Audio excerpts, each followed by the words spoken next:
Hi, Dave. Going to be talking to you about unbraced bending. Unbraced bending is when you bend a steel bar like this short one here without bracing it against your body. There's a couple of different styles, a couple of different methods, and we're going to be going over some of those. Some tips and tricks starting with wrapping and the best way to get you set up for the best possible bend.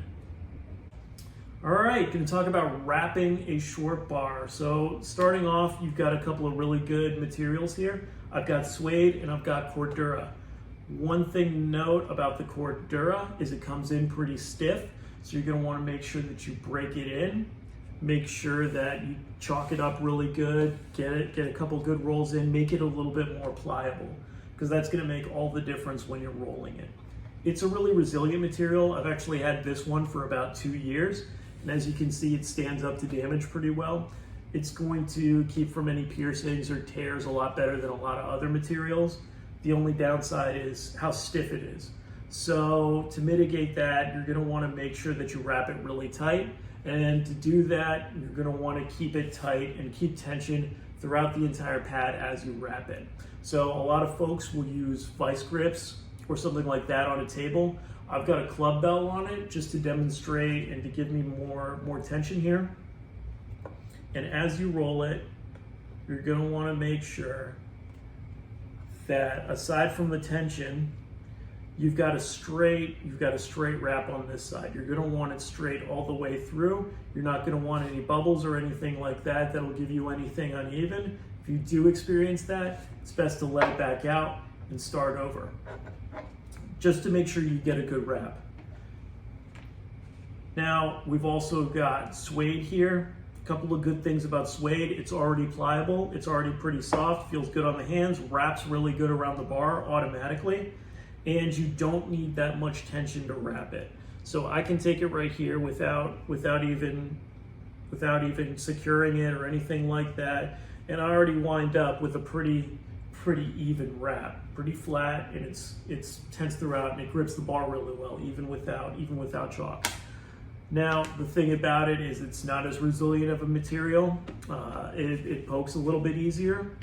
So you're gonna want, especially if you're new, wrap this up, maybe even double wrap it, or use a combination between the Cordura and the suede. Suede feels really good on your hands, and it complements the Cordura pretty well. Here's one that I've done that has both the suede and the Cordura. As you can see, it's really flat. You've got both of them in there. Cordura to get that really strong protection on the bend, and the suede to really grip a lot better. You can vary the two. You can use 2 of the suede, or you can single wrap any of them. Whatever works best for you. There's experiment with it and find what's best for you. Another little tip that I will use for myself is getting 1.5 inches on the bar and marking it, so I know how far to put it in, and that's what's going to get a really good bend for me. Again, play with it, experiment, find what length is best for you, and use that. Some people will put it in about 1 inch, some people 2 inches. Just get what works best for you, and that's wrapping. All right, so you got your bar all wrapped. You've got it exactly where you want. We're gonna be talking first style of short bending, unbraced, is double overhand. So this is probably your best bet if you're new. You're gonna want 2 fingers, points of contact on the bar itself. You want the bar to sit about right there in your hand on the edge, kind of like a pistol, call it pistol grip. You're gonna wanna move the bar itself a little high. You're gonna want your fingers, your pinkies facing outward, your arms facing like this. An important thing is to keep your shoulder blades together, and when you push out, just make sure with each hit you've got tension in there. So, end goal is to get these end pieces within 2 inches of each other. And we're gonna talk about the kink first, and that's what we're gonna do. Shoulder blades together, make sure you've got all that tension. You've got tension in your shoulders, you got tension in your lats, you got tensions in your traps, and you're moving those 2 pinky sides together. Got a little bit of a kink there, move it forward again. All right, now that you got it kinked, we're gonna move into the sweep. Once I get it to a level like this, I like to move it up a little bit more, get more contact with the bar. Bring it over top like I'm throwing a baseball. Still moving those together. Got my fingers together here so you can get a little bit more pressure on it.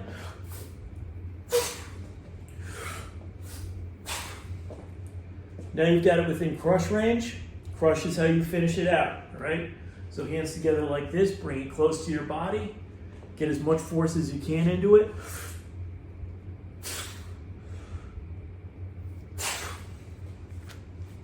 You're gonna wanna finish it out, make sure it's 2 inches away from each other, and that's a good bend, and that is double overhand. Gonna be talking about double underhand next.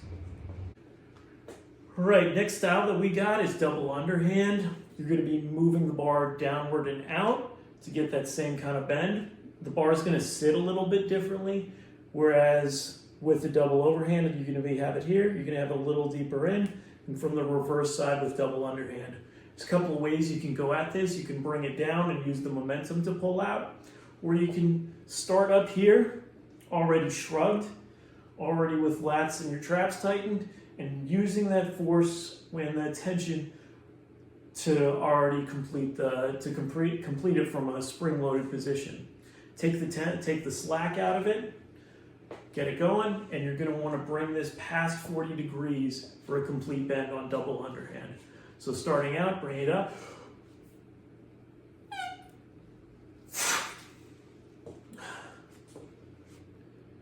And there, once you get a complete bend. Okay? That's double underhand. Like this one, you're going to want to make sure that it's wrapped a little bit closer together so that you don't wind up with a difficult and uneven bend. But in any case, that's how it goes. All right, next style that we're going to talk about is reverse style. This is actually a pretty tough style, so I've got a really light bar that I'm going to be using, and you're going to want it to get it into that 40-degree range for the bend. But the way it works is you've got it kind of away from your body. You're going to want to keep your elbows in nice and tight. You're going to be posting with this hand, and then you're going to be over top with this hand. You try to get your 2 pinkies together. That's going to be your movement. Looks something like this. And you wind up with your bend like that. So that's reverse style. Again, it's not exactly a beginner style. Once you're comfortable with bending and you're actually looking for a little bit more of a challenge, a lot of wrist strength involved, a lot of hand strength involved. It's further away from your body, so just keep that in mind. It's tough on your hands, it's tough on your wrists, but it's a pretty rewarding style. If you can get a reverse bend with something that's tougher, you're doing pretty good. All right, so that's that. Okay, next thing we're going to go over as far as short bars go is snapping. Snapping is a great way to make a little bar into a big workout. So even if you're short on steel, this is another good thing that you can do. And it's going through the initial bend, but also bending it back and then bending it again.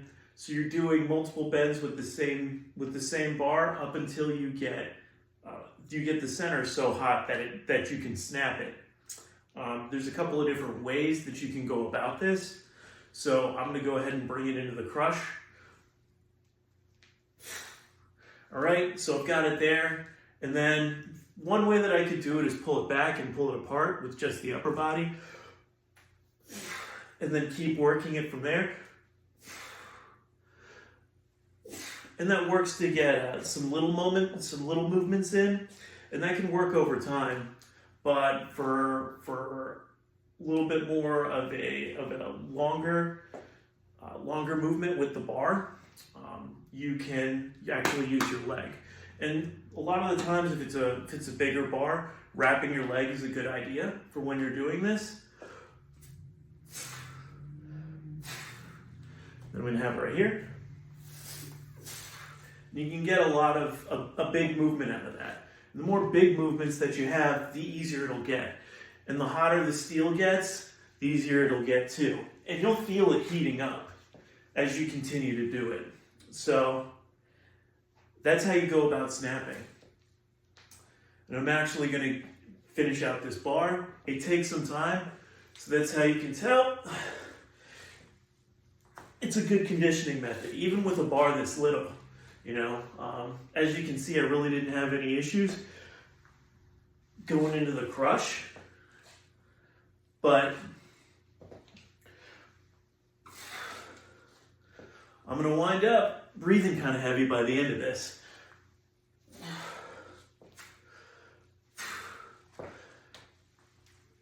The faster you go, the bigger your movements, the hotter that steel's gonna get, and the hotter that steel gets, the quicker it snaps.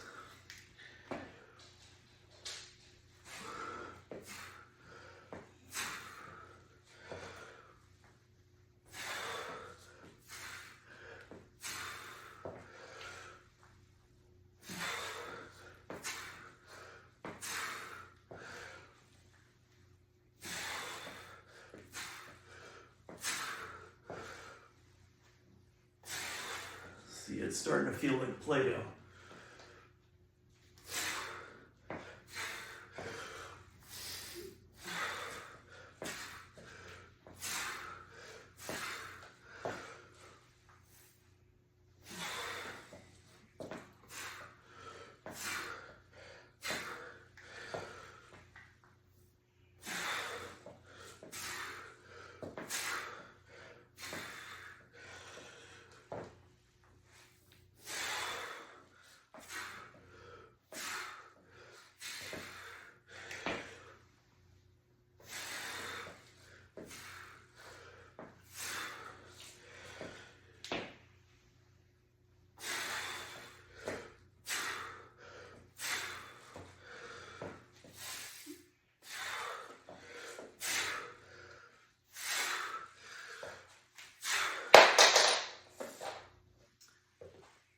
There you go. That's a snap. It's actually hard to hold because of how hot it is. But like I said, a great way to condition, a great way to get some movements in, and a great way to get the most bang out of your buck with something like this.